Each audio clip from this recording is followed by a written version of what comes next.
Episode 3. Right. Next week will be episode 4. Welcome to Consensual Carnage. Episode 3. I can count.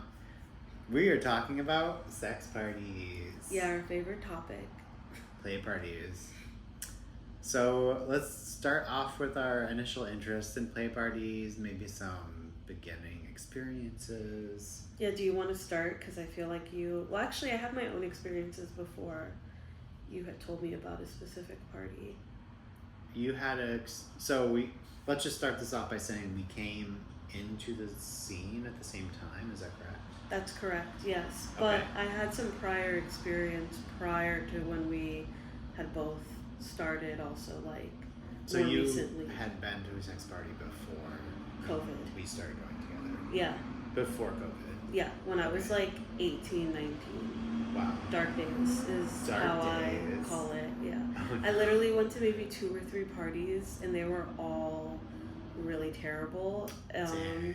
They were terrible enough for me to have those be the only 3 parties that I went to, and then I took a huge hiatus. Really? Yeah. Why were they so bad? Well, there are a couple things I noticed that made them bad, and it was like having women come for a lesser price than men. Also, what I end up noticing at a lot of parties was that the demographic would be more male. There was like a lot of single males, and then like a couple of couples that were swingers. Very heteronormative. Very heteronormative in the culture, and male-centric. definitely male gaze is the poster for a lot of parties that I think I first found on FetLife. Yeah. Do you think that the majority of play parties would be that? Probably. I mean, the majority of life that is shown to the public, The majority of is pretty society cisnormative. is that. So I think a lot of that parties does kind of are follow. that. Makes a lot of sense, yes. What were your first reactions, or like your introducings to parties?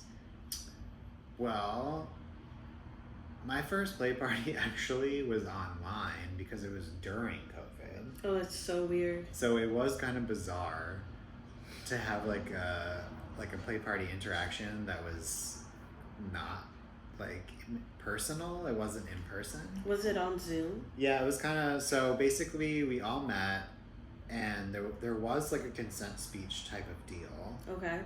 And then it was kind of bizarre because we were like, it's not like at a regular party where you can just mingle, you know? So we were just kind of all in our own little cubes, kind of like making out or like talking to our partner in the cube. Or like eventually it got to the place where like people were fucking. So you would just like look at the screen and see like all these little like windows. It's almost like looking That's kind of at a interesting. building across the way of a bunch of people fucking. Pretty hot, actually. It was. It was Bring it definitely back. kinky. It was definitely kinky. It's so fun. Yeah, but it was bizarre as like my first ever experience. 100%. I don't even think most people have that experience. So very unique. Yeah, I think so. But my first IRL experience, I was extremely nervous. It was something that I feel like I thought about forever. Like, I think I probably wanted to go to a sex party maybe 4 or 5 years before I actually ended up ever going. So by the time I made it, I feel like I had this like weight on it, like, oh my god, this is gonna be XYZ or whatever. Like, I had so much like build up in my mind of like what it was going to be like, and of course it wasn't anything like that. Yeah, definitely nothing like what I had imagined at all. But I was definitely nervous, and I kind of like focused on being a voyeur in my first party, I feel like, because I was really just taking it in. I was really just like, oh my god, this is real. Classic way to be. Yeah, exactly. So I just kind of like chilled for a little bit. I chilled for a little bit in like the playroom and like kind of like watch people, and I was like, wow, this is super hot. Like, I can't believe this is happening. And then I was there with a friend of mine, so we hung out for a bit. And then like we were getting like a little bit frisky, Oh, and yeah. I was like, whoa, like I can't believe this is real. I can't believe there are other people that are interested in this and that also want to do this, and this is actually okay. Yeah. So all those thoughts were flying through my head at the time. I feel that. Yeah. And yeah, for me it was like more like as a queer person, like my experience in it initially was just like the same. It was like the majority of the parties, like it was great and so like expansive, and like all these fantasies were being fulfilled, but it did feel very like heteronormative heavy, which it was kind of hard actually for me to feel comfortable in the spaces initially, especially like being non-binary. Yeah. Because there are only so many parties that like are cultivated or made for us. yes, The rest of the world isn't usually thinking about pronouns or queer people at True. all. and a lot of assumptions are made because Many assumptions. I do present mask, which is also my assumed gender at birth. So it can be confusing for some people sometimes, especially if you're not like fully aware of that kind of thing. And in a space like that where it's a little bit more on the heteronormative side, there is a lot of assumptions that are made. And it was also kind of like an internal struggle for me because I had all this like anxiety over being perceived in a certain way, like being perceived as just like another mask who's like trying to get in your pants in the next 5 minutes. Yeah, story of my life as someone who is presenting them. And that really bothered me for people to perceive me that way. So I kind of had a hang up about it for a while. I mean, that did not stop me from having many wonderful experiences, but Oh yeah. it did like affect my experience. Overall. Which I eventually was able to find more, queer parties and parties that are a little bit more catered towards, different identities. So I was able to find my place there. But my initial experience, it was like, because that's such a norm of it being more heteronormative, I really had to like search to find that niche. Yeah, that niche is very interesting too, because I feel like there's subgenres for This all is true. This is parties. True. Even within that niche, which is I don't necessarily belong in all those spaces. Yeah, which is crazy. We almost have too many boxes. Too many boxes to fill. Yeah, That's a good problem to have too. That is true until you're deciding if you want to go to a dyke fight club kind of party versus a bloody vampire-esque party. Yes, true. Both sound great. I would love to do both. Why are you both on the same night? Yeah. Well, this is maybe like a not exclusively, but a more so like a New York problem, I think. Oh yeah, I think Because we are very blessed being in New York City to have access to so many parties that I don't even think other states are. I mean, maybe they are to some degree, but I'm just in the real know about what's happening in New York, and it's a lot of parties, kind of. Yes, there's quite a few here. We have options where I feel like in the majority of the country, much lesser so. Yeah, 100%. Maybe anything Which that's also not a major metropolis. Makes me think about how other people are experiencing parties and what their standard is for like good. Well, let's talk about a little bit about that. So, what is it that makes a good party versus a bad party? And what parties have you been to? I've been to so many parties. We've got Hacienda, Hit Me Up. There are so many places or people or organizations that also rent out Hit Me Up space. But there'll be other parties. Bear and Fifi throw a lot of great parties. There are so many parties that I have been to over the past 3 years, but I think what makes a good party is usually a good consent speech and orientation before play usually begins. I feel like it's kind of a must, honestly. Which is insane because, again, when I first went to a party when I was 18, 19, there was a little speech at the door, but that was really it.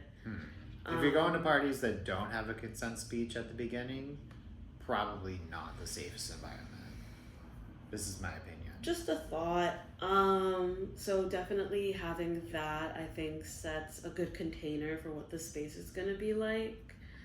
I think it's cute when people do icebreakers, but I think because I've just am so like novice to going to parties now, I'm kind of like, all right, bye.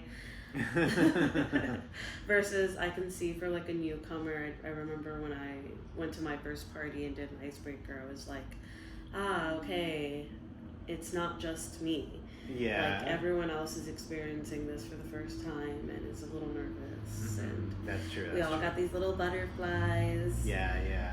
What else makes a good party? So consent speeches and having like an opener. Yeah, and then guardians or dungeon masters. Yeah, definitely. Again, another must is in my book. Yeah, definitely a must for a good party. What else would you add to the list for a good party? A good charcuterie board? Or are we kind of over those? I mean, the charcuterie is kind of the go-to for the, fancy party.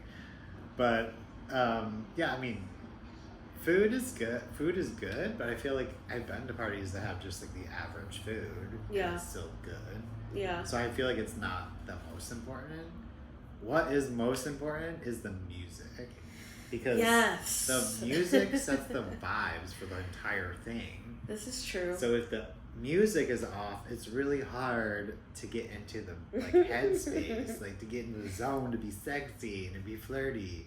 Like if it's too intense or too repetitive. Sure, or on the nose. Yeah, or on the nose. That kind of takes me out of it a little bit. So having a good soundtrack is key for me. That's why Definitely. I spent 15 hours on a playlist because yeah. I needed it to be flawless. Good playlist making takes hours and hours, revisions. Yeah. Well, it's being a art. DJ, but it's worth it. It's so worth it, especially when you sit back and you watch everyone enjoying your playlist. You're just like, yeah, I did that. It's beautiful. It's delicious. So then, would you say a bad party basically consists of no orientation or consent speech, no guardians present, no snacks? Everything that's the opposite of what is good. I would also say, honestly, spaces that are not diverse in their crowd, I think are also, I don't feel inclusive in those spaces. So I'm not going to have a good time at those spaces. Yeah. So that is what I would put also for my bad party list. Yeah, I think that's probably about it. It really comes down to vibes. It's who are the people there and what are their attitudes and what are their intentions. Yeah, are they sex positive people who can have conscience, intentional conversations? Yeah. Versus people who can't have those conversations and are just there undressing you with their eyes and making you feel uncomfortable from across the room or just being outlandish. That too. That'll take me out of it. Yeah, that's a bad party. What's up with you, bro? Yeah. What are you doing? And if it's too many of those people at a party, I'm like, this is not a party I ever feel comfortable coming back to. If this is my experience here. True. Well, what has been a positive for you? For example, has sex parties changed your point of view at all as far as your sexuality? I think I always knew that I had the potential to thrive and really be at my best self at a sex party, but it took finding the right parties to go to where I could be that version of me. I think past bats had some trauma with going to parties because of experiences, but now that they've been better and I have more control over my autonomy and where I go and knowing that the places I go are going to have like-minded individuals, so I'm more likely to have a good time. has made it so that I'm living my best fucking life. Love that for you. Yeah, I love looking back at just my journal and seeing all the days marked with parties, and I'm like, Wow. yes, that was a good one. That was a good one. One for the books. And now one there for are the scenes. parties. Yes. Look at that evolution. I know, our parties are my favorite, mostly because they're the parties I want to go to. Right? Agreed. Well, so then you said that changed the way that you think about sex? No, so I'm more so changed just how I show up in the environment, being more authentic and feeling like I can just be me, Like and will you be accepted. Feel more like sexually open. Sexually open, there's no shame. Yeah, cool. Liberated, there's that freedom. Yeah. What about you? For sure.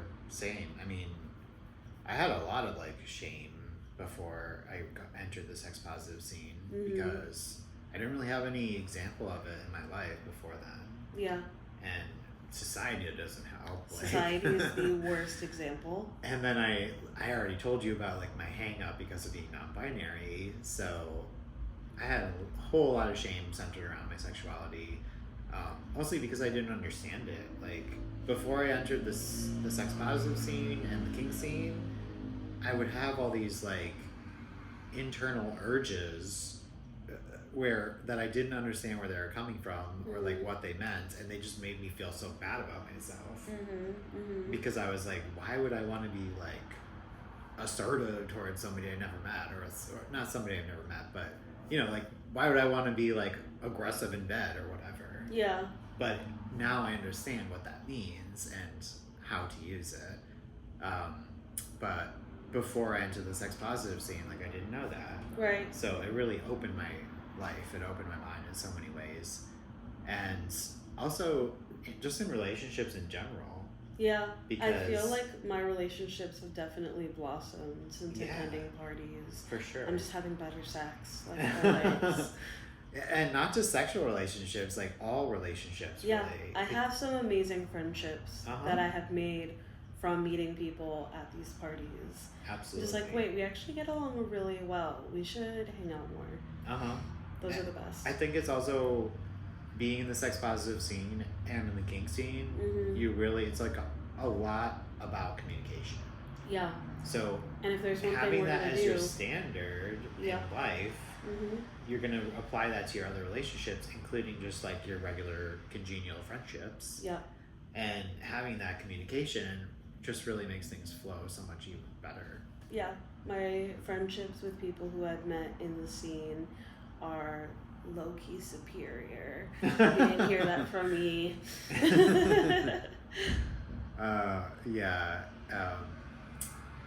Definitely it's changed me in that way. I feel much more open, and also thinking about relationships as far as poly goes, because now I understand that you don't need to stack all these expectations on one individual.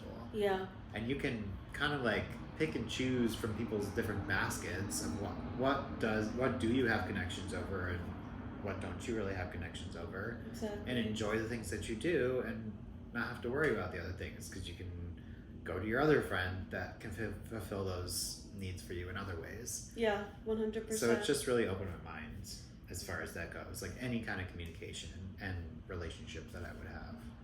The lack of queer parties, what's up with that? Yeah, it's difficult to say. Well, it's not that difficult to say, really. I don't think it's difficult at all. I think it's people who are usually throwing parties, people who usually have the funds, the space, the resources to throw parties are usually not, perhaps they're collaborating, but they're staying in their sphere, in their genre, and usually that tends to be like white, cis, straight, sometimes burners, and like just overall swingers, hedonistic people. Yes. I feel like that is the forward-facing image of a lot of sex parties. I would say that's true. Unless And the I think demographic was elsewhere, then like white wouldn't be on the front. But usually, depending on where you're at, I think this that's is the majority. probably a result of kind of the evolution of sex parties. Mm-hmm. Because I think the sex parties really kind of took hold in like the 60s or 70s with like the whole free love thing. Yep. And part of that I feel like is stemming from that culture of heteronormativity and male pleasure. Yeah.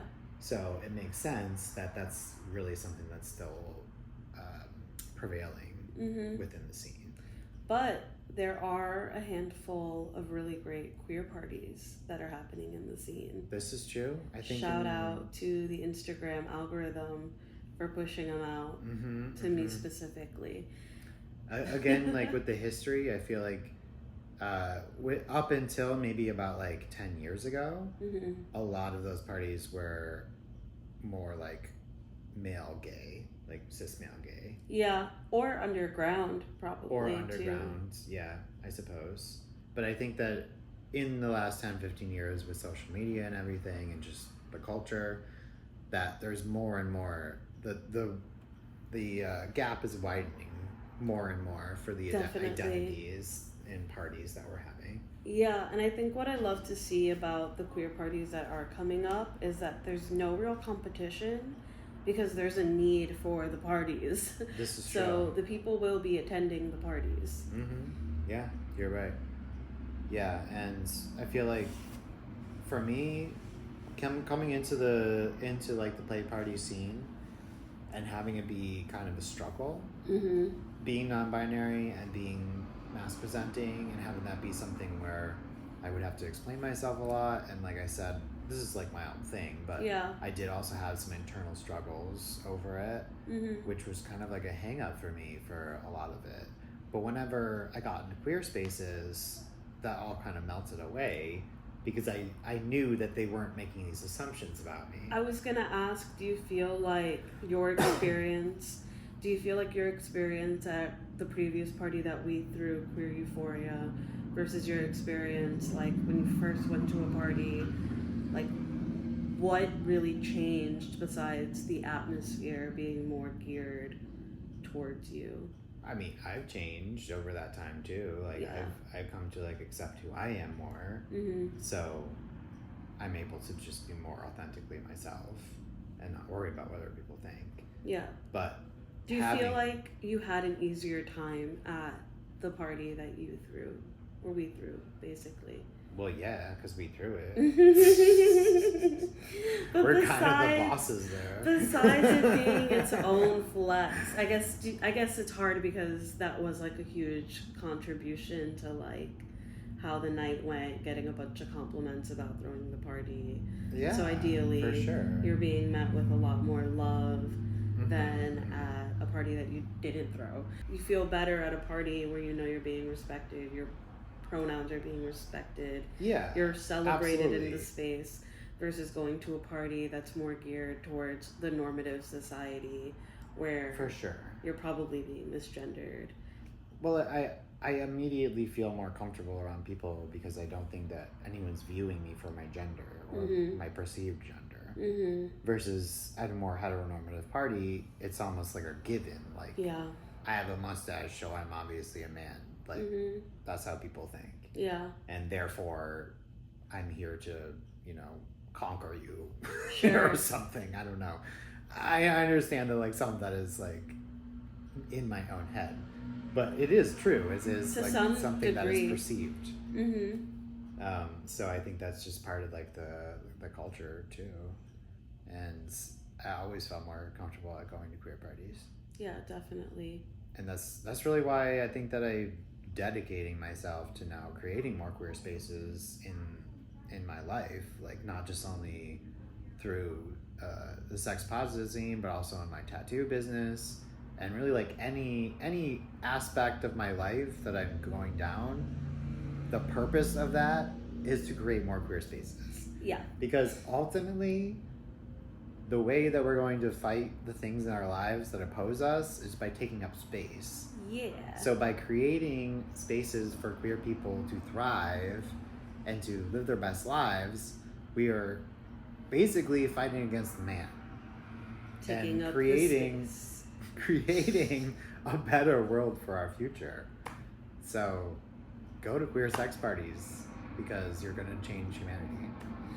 And would you also, like, how do you feel about people who are straight or allies coming to queer sex parties? I think there's nothing wrong with people who are coming to, as if you're an ally, that's great, as long as you're coming as an ally and being respectful. Right. I always think it's funny when people who are allies ask if they can come to the party, and I'm just typing, yes, of course you're invited to the party, as long as, you're respectful, and you not obviously, like, but anyone who's asking, usually the point is having the folk. space, Yeah.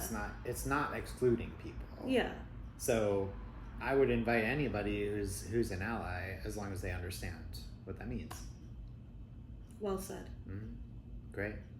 So, well, until our next Queer Euphoria party. Yeah, come to our next party, our next queer party, Queer Euphoria. What would you say is the biggest misconception you either personally had or someone in your close circle had about attending sex parties? I would say, for myself, I just had like this misconception, probably because of media, that it was going to be just like a crazy orgy that like you walk into and then like somebody's gonna like grab you and pull you in.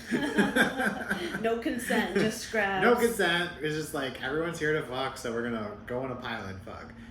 And that's what I thought a sex party would be like.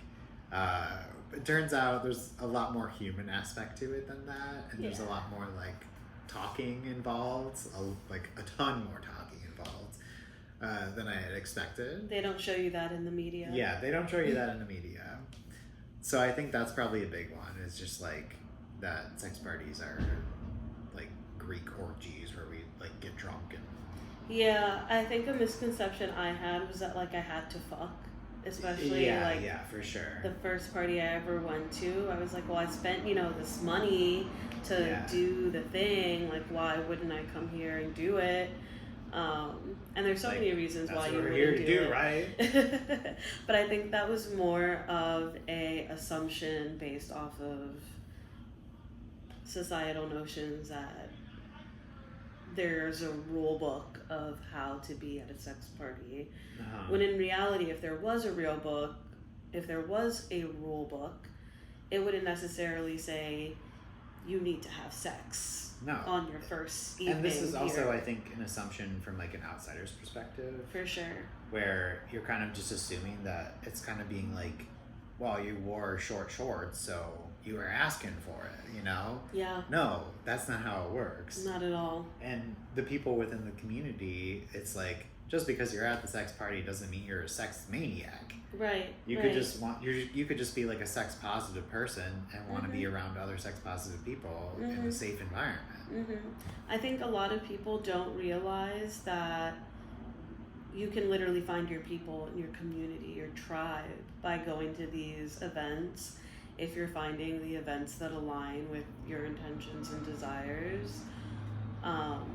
I know so many people in my life today who I didn't know prior to these parties who have just influenced my life so positively, and that would have never happened if it wasn't for attending the first party I ever went to post-pandemic dark days. For sure. I agree. Yeah, I definitely think a lot of people probably assume orgies are free-for-all, but surprisingly they're not. Yeah. Thankfully they're not. Unless that's the are theme. Some out there. I was going to say, unless that's the theme. There are some out there, and that does exist, where there is not, it's really more free-for-all, and the rules are not quite as adhered to or like serious, taken seriously.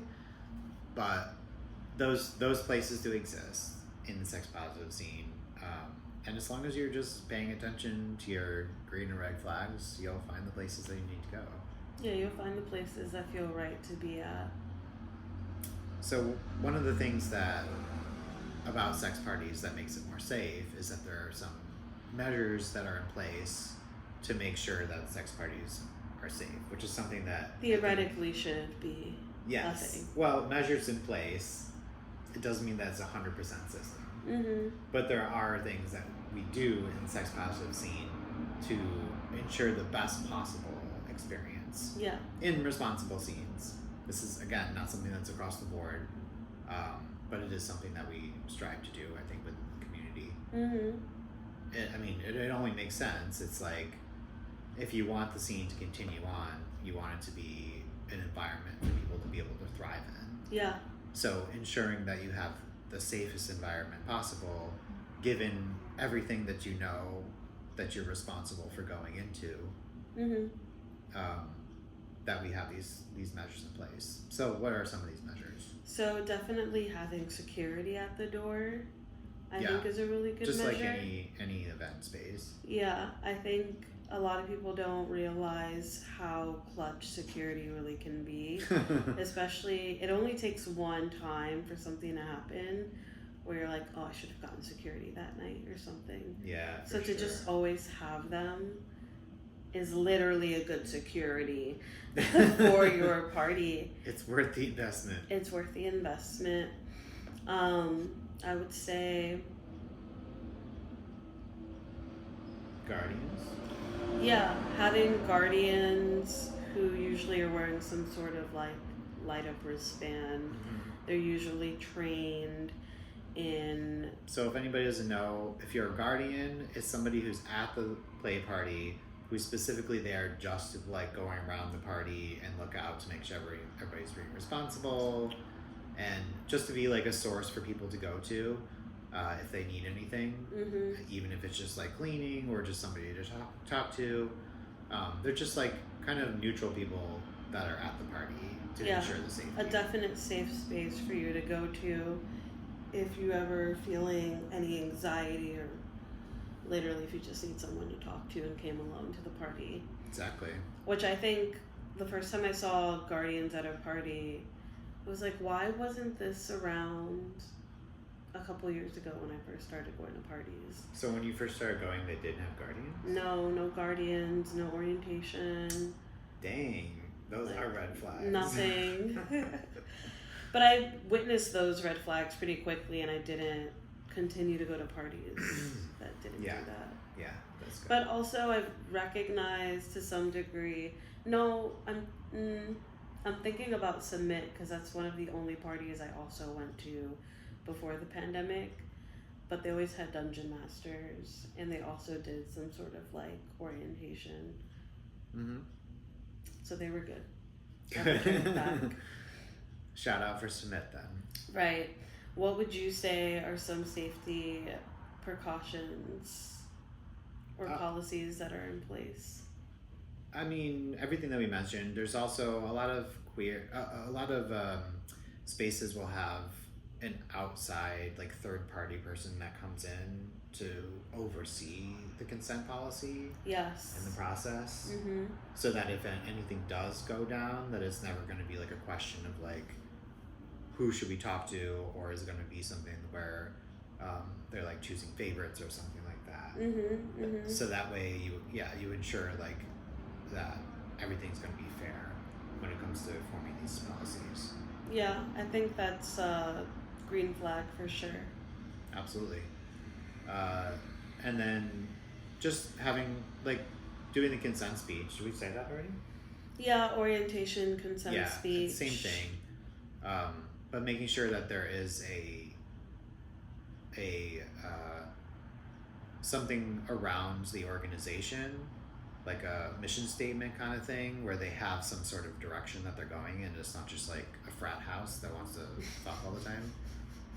Those are the things you should look out for. Something that's a little bit more like business looking and oriented. That almost makes me want to get into something that we don't have time to talk about, because it's like a whole nother topic of like capitalism and how that affects parties. Oh and yes. Well, this is kind of a cool thing because that's kind of part of like the internal workings. Yeah, of the play party 100%. scene. 100%.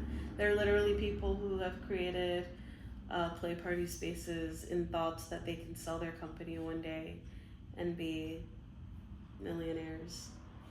Like, no one's gonna buy your high risk business, dude. Yeah, not for quite some time. Our society's not there yet. Definitely not. What are some tips for newbies? Would you tell them to look on FetLife or stay off of it? I honestly have never been on FetLife. Lucky you. I signed on, I put my thing up there.